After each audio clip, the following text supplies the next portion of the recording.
Okay, welcome everyone. So today we're going to explore something that is not just academic, it is very much alive in the news right now, especially what's happening in the Middle East. So we will look at how market risk, liquidity risk, and stress events interact with each other and use real and current scenarios to make that analysis tangible. Okay, so the three pillars we will cover: the peso at record lows. So we have that scenario now. A supply side oil shock, what's happening in the Middle East, the closure of the Strait of Hormuz, and a systemic contagion risk. So we'll talk about that as well. These are not isolated events. No, they are happening simultaneously, and together they create what we call a compound risk scenario. So it's not just individual, so it's compound risk scenario. By the end of this session, I want you to be able to look at any financial headline and immediately start asking, which risk type is this? And of course, you have to understand that, especially since you are students from financial management. So how does it spread? What type of risk it is, and what can we do about it? Okay? So like when you hear the word systemic risk, what is the meaning of that, and what's the first real world example that comes to mind? Okay, so systemic risk, that's part of our previous lessons. Not maybe not with me, but in some of your subjects.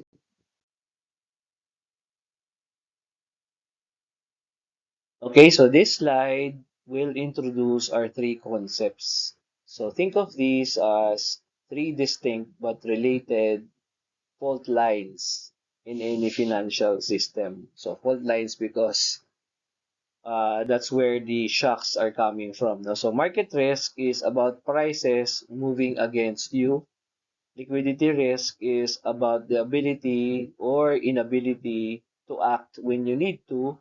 And stress events are the external shocks that often trigger both of them. So let's start with market risk. At its most basic, it is the exposure to losses due to movements in market prices. So interest rates is there, foreign exchange, equity prices, and commodity prices like oil. Of course, that's our main problem today. So it is the risk that the market moves against your position. Okay? So if you are on a long position, so you bought and then your portfolio is going down. Okay, so that's market risk. So for banks, this shows up in their trading books. So for corporates, it shows up in their cost of imported materials, okay, because it's starting to go up. And then debt servicing. So debt servicing, they are trying to pay for their debt, and it's suddenly increasing because of what's happening in the market. And then for governments, it shows up in their foreign currency reserves and foreign currency debt, which we have a lot of. Remember, okay? So liquidity risk is more subtle and in some ways more dangerous because it can look fine right up until it isn't. So it seems to be okay, and then there's none, right? So a company or bank can be fundamentally solvent. They seem to have nothing to worry about, meaning you have your assets exceeding liabilities, right? But then it starts to fail because it cannot convert those assets into cash. You don't have liquidity. So that's a big, big problem. That's why we always say that in crisis situation, cash is king. Okay, so you have to convert those assets to cash immediately or at least fast enough to meet your obligation. That's why there is a lesson in in I think in banking and finance or credit and collection or even in monetary policy wherein we talk about what we call illiquid assets. So these are assets that are illiquid. They're not liquid. You cannot liquefy it in a fast manner like properties, right? So that's a big problem. So this is actually exactly what's happening to us right now. Well, not very conspicuously, but in the 2008.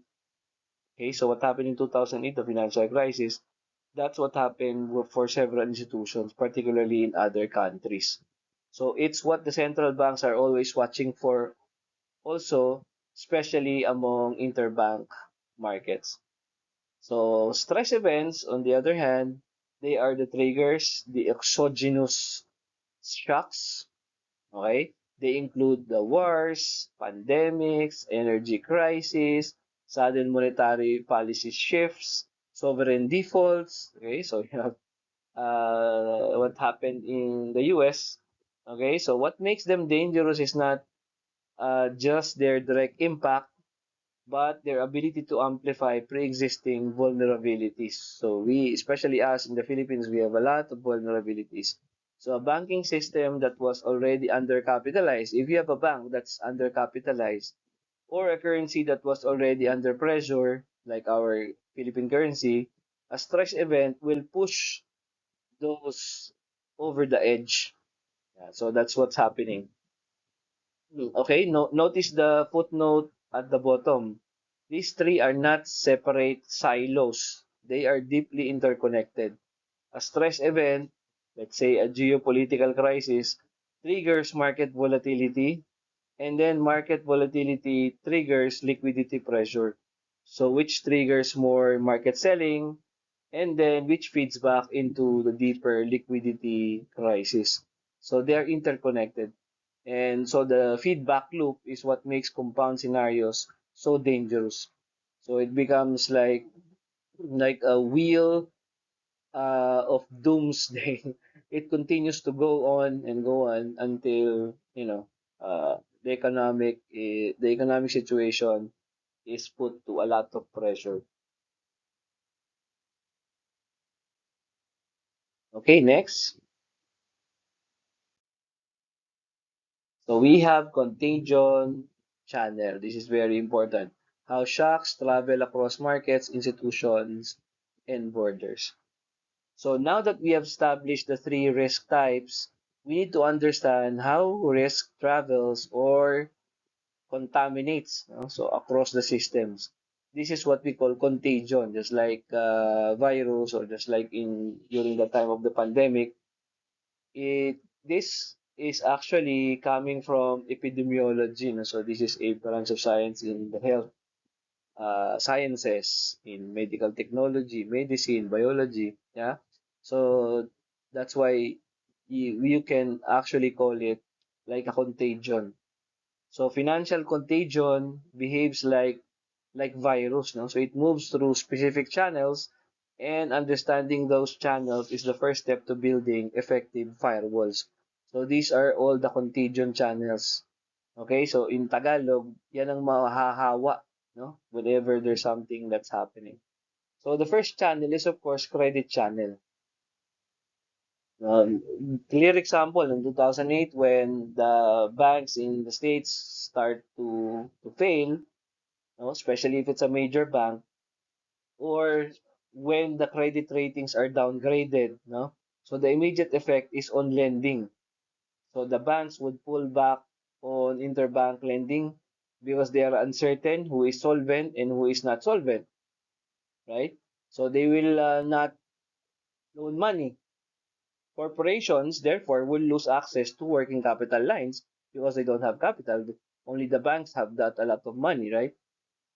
So the real economy starts to feel it within weeks, which is what happened in 2008, especially during the collapse of Lehman Brothers. So the credit channel froze almost overnight. And so, of course, when that happens, it would trigger cascading default. Excuse me. So the second channel is FX or foreign currency and capital flight. So they will get out of the system. So when a currency depreciates sharply, this is what's happening to our peso, right? Foreign investors would reassess their exposure. So they will sell domestic assets, convert proceeds to USD, to US dollars, and then repatriate even. So the simultaneous selling puts further downward pressure on the currency and on the asset prices. So it becomes self-reinforcing. And notice the link to our next scenario. A weaker peso directly increases the cost of oil imports, which are also priced in USD. Of course, we have not talked about our loans yet. Our loans are, of course, denominated in US dollar currency, and therefore it's like a double or triple whammy, so to speak. And then we have number three. This is the trade in supply chain, the channel of the trade in supply chain. So this is often underappreciated, but this is actually one of the most dangerous. No? So it's purely financial analysis that we're doing, but it is critically important in the Philippine context. So we are a net importer of oil, meaning we don't export, and a significant importer of capital goods and raw materials. Because remember, as I told you, we are negative in our balance of trade. So when oil prices rise and the peso weakens simultaneously, those two act as a double whammy. So the input cost shock to manufacturers is often, more often than not, compounded. So you're paying more dollars to the oil, for the oil, and each dollar costs more pesos. So the factory margins would compress, they would go down, and then production costs will rise, and some factories slow down or even halt. They stop manufacturing goods altogether. So, as I told you, it's more dangerous because when that happens and they can no longer supply our needs, what will happen? There's no more supply in the grocery stores and in our stores. So that would be, dangerous. It seems that it's far away, but in a flick of a hand, it can happen. Okay, so the fourth channel is perhaps the most insidious, okay, like a horror movie, the confidence and sentiment of the investor. So markets are of course partly driven by fundamentals. We I have been nailing that to you since day one. It's always fundamentals, fundamentals. But you know how it is. They are also significantly driven by what participants believe other participants will do. So it's also the psychology of the investor. So when the confidence of the market erodes, so it goes down, so depositor starts to worry about their bank sometimes, and then investors will also worry about sovereign debts sustainability. Can these people pay for my, for the investment opportunity that I bought some time ago? So what happens when all of these things happen simultaneously? The behavior changes before the actual default happens. So it's like a self-fulfilling prophecy. They will realize now, hey, we're having a problem here. Maybe it's time to leave the country or leave the deposits. So that's the reason why there's capital flight. They remove their investments here. Okay? Then spreads would widen, equity prices would fall, funding would dry up because there's no more hot flow of investment, and the crisis can become fulfilling, as I said.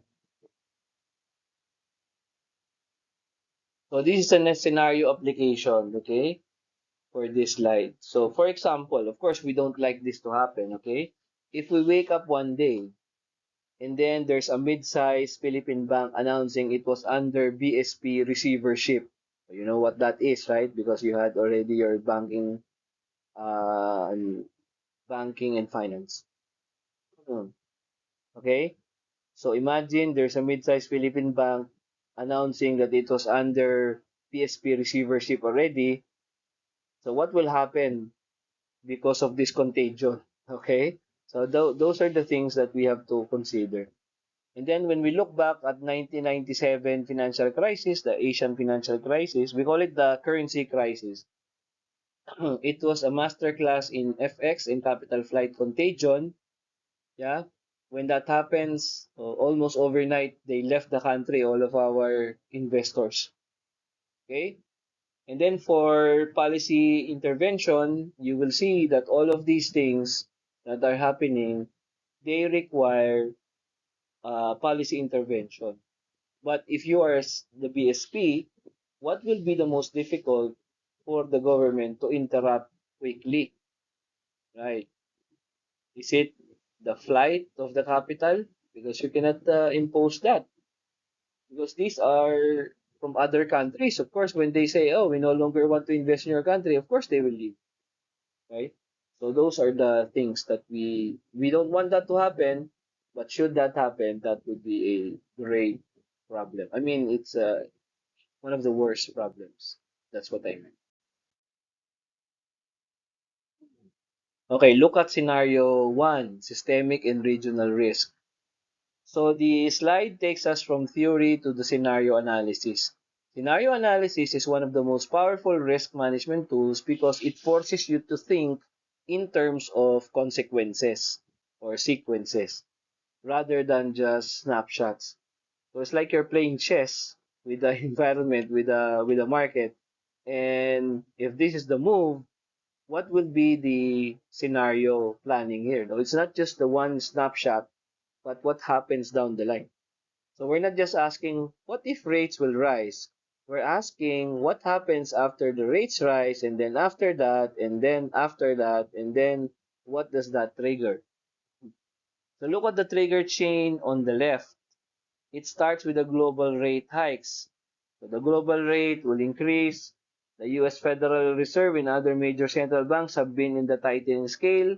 And when developed market rates rise, capital flows out of emerging markets like the Philippines in search of higher, lower risk returns.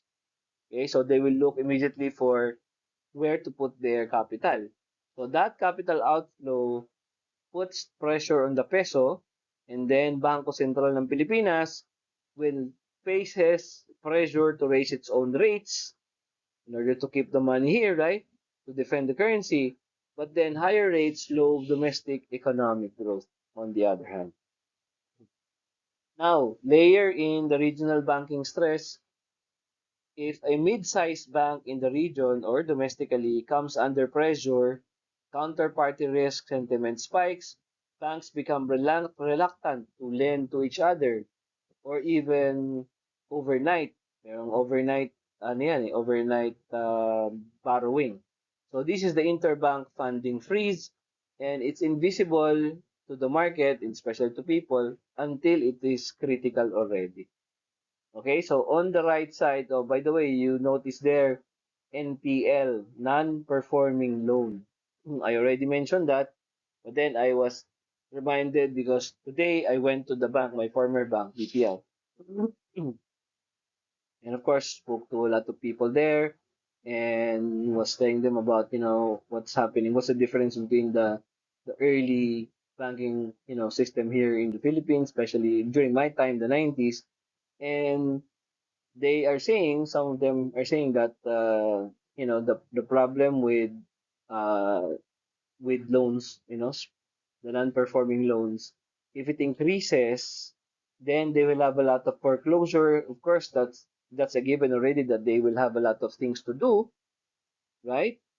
But it's not only that; it's the whole economy collapsing, and you can see it because there's no more borrowing. Okay, and if they do borrow, it's very high, the interest rate, and if it's very high, I mean the interest rate, then probably they will not be able to pay anything anymore, and that's the time when the non-performing loans, the NPL, begin to rise. That's the problem there. So on the right side, we have the impact assessment. So these ranges are realistic and grounded in historical stress episode. So for example, a 15 to 30% equity market drawdown is not extreme. It happened in 2008 and during the COVID-19, the bond spread widening from 300 to 600 basis points. It means of course 3% to 6%. It would significantly increase in the cost of sovereign and corporate borrowing. So another one is the further depreciation of the peso from 10 to 20%. It would compound every other impact, the import bills, of course, debt servicing, meaning we are paying for our debt, and therefore that's a big problem. And of course, inflation. Okay, so we have a lot of things that are written here. So just analyze them, and then if you have questions like, oh, why are we talking about SME sector hardest risk, hardest hit? What is the meaning of contraction there? Yeah. So all of those things you have to look into.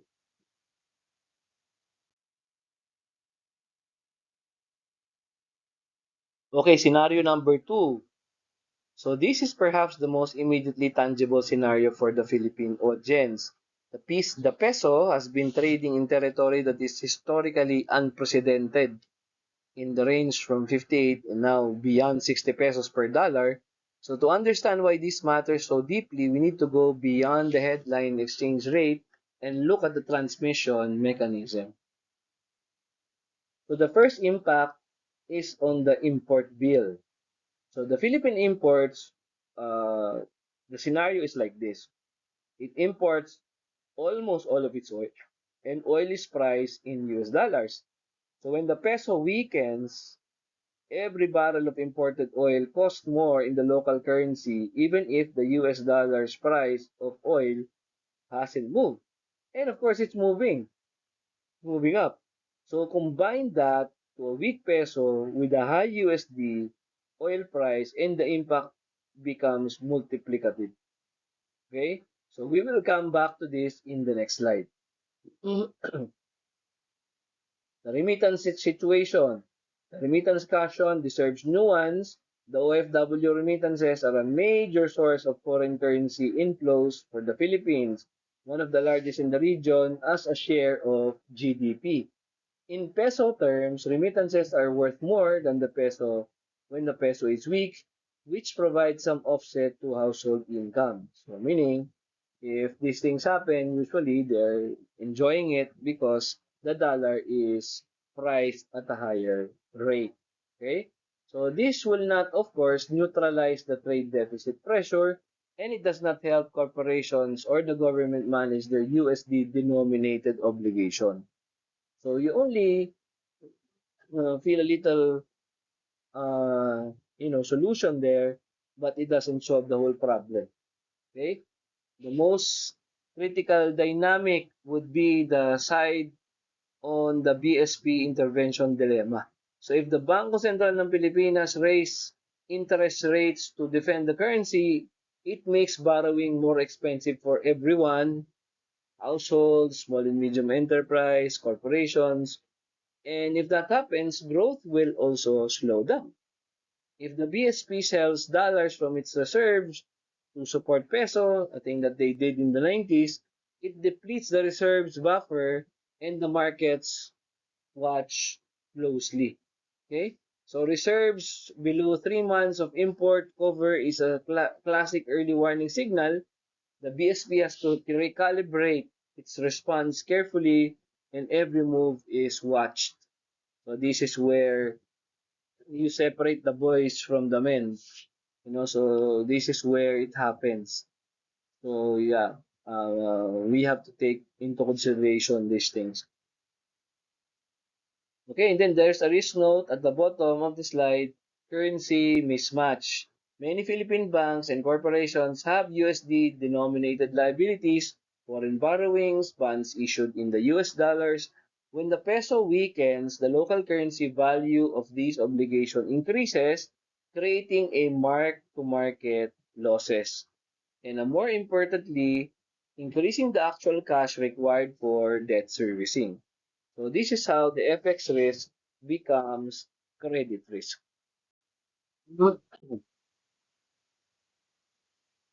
Okay, so scenario number three, the oil supply shock. So oil is the connective tissue of the modern economy.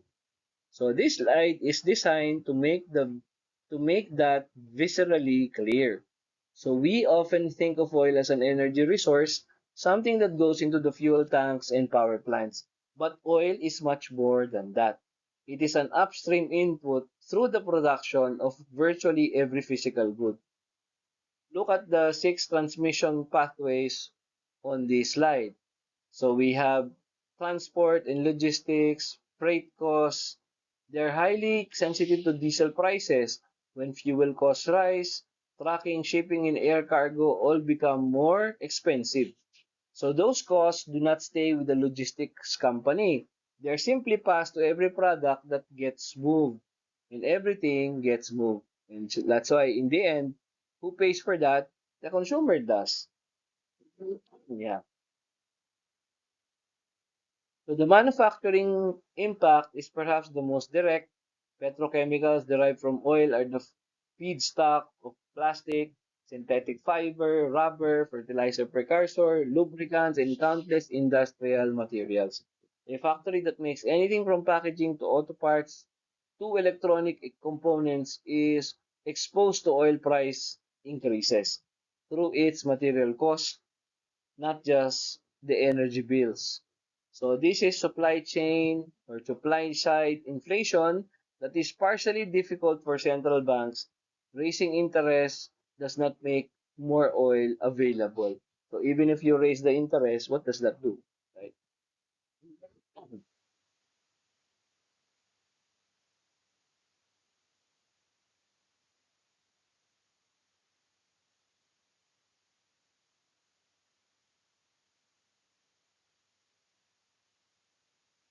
Okay, another one is agriculture. It also deserves special attention, especially in a food insecure country like us in the Philippines. Fertilizers are derived from natural gas and other petroleum products.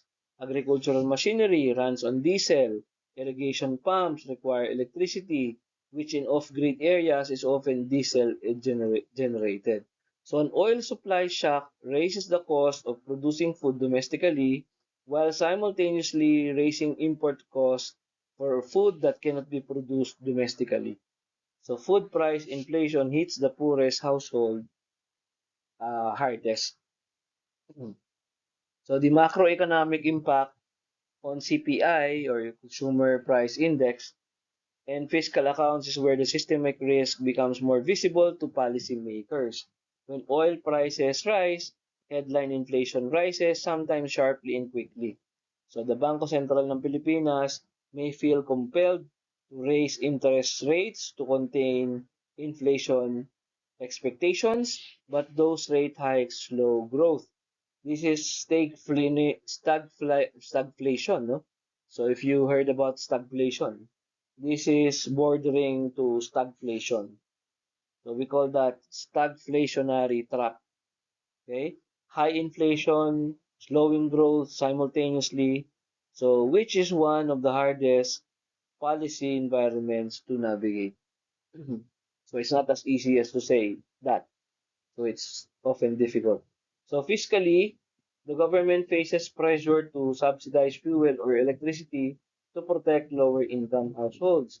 But every peso spent on subsidies is a peso that widens the deficit, raising borrowing needs and potentially putting upward pressure on bond yields. So there is no free lunch over here.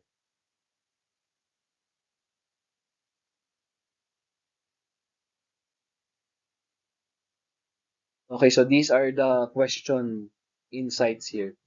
So on the sectoral analysis, if oil stays at elevated levels for the next 18 months, what will be the sectors that are pretty much affected because of this?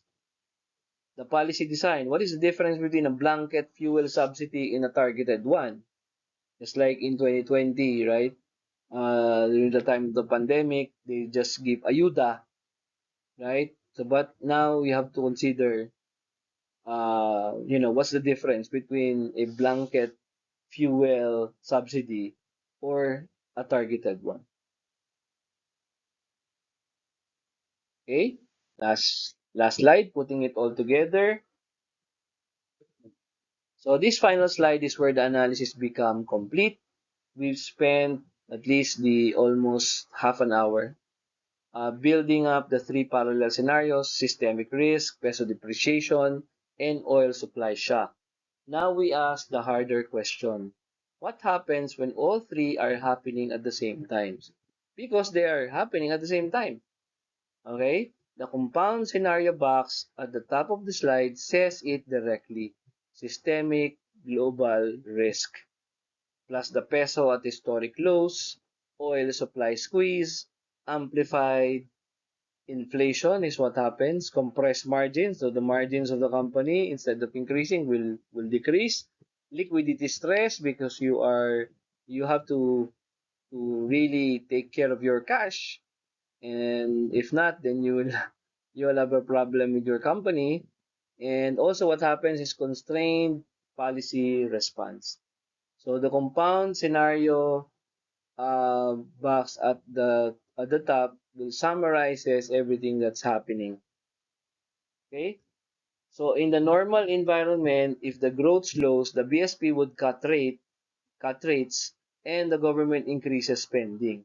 If inflation rises, the BSP will raise the tax and the government or raise the rates, no? And then the government reduces the subsidies. But in a compound scenario, these tools conflict. You cannot easily just cut rates to support growth while simultaneously raising rates to defend the peso and control inflation. So the policy space is narrowed.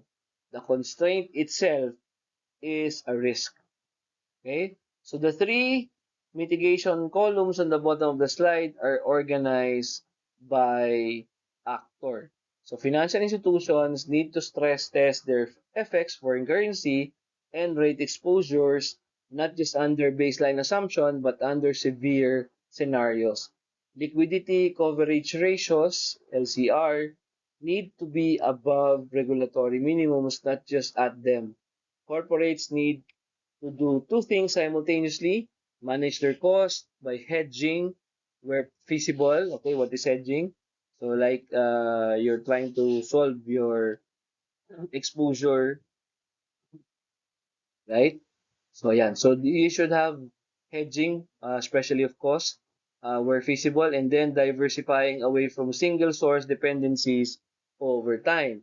Policy levers must be used carefully and calibrated, targeted subsidies rather than blanket ones, coordinated macroprudential measures rather than unilateral monetary actions.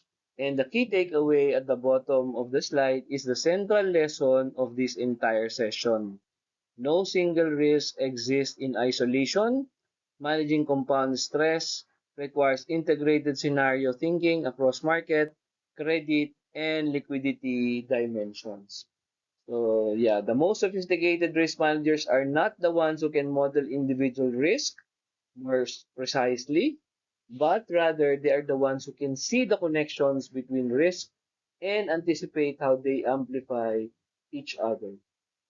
Okay, so I want to close by returning to something I said at the beginning. This is not academic. Everything discussed today is in the news, on the BSP reports, in BSP circular, in your company's risk dashboard. Yeah, so it's there, or if it's not there, then it should be there. So the framework we've built here together, the market risk, liquidity risk, stress events, contagion channel, compound scenarios, this is the lens that serious risk practitioners use every day. So we have to know these by heart. So what I hope you take away from today is not a set of answers, but rather a way of asking better questions. When you see a news headline about oil prices, your first question should be, what does this do to the peso? Okay? What does it do to inflation? What does it do to funding conditions for banks? Who wins? Who loses? And over what time frame? That is what scenario thinking is all about. Scenario thinking is what separates reactive risk management from strategic risk management. So the difference there is that when you are reactive, something happens and then, okay, you react. But if you are really a seasoned risk manager, then you are preempting the problem before it's happened. Okay? So yeah, that is a very good tool, scenario risk. Okay? So again, thank you for listening here. I'm happy to take, to share with you the things that are happening, especially in the field of finance. I hope you learned something. from our online class today. Thank you very much. We will have a quiz about this. Please take a look at your LMS. It will not come out yet very early, but just take a look at it. Thank you very much, guys.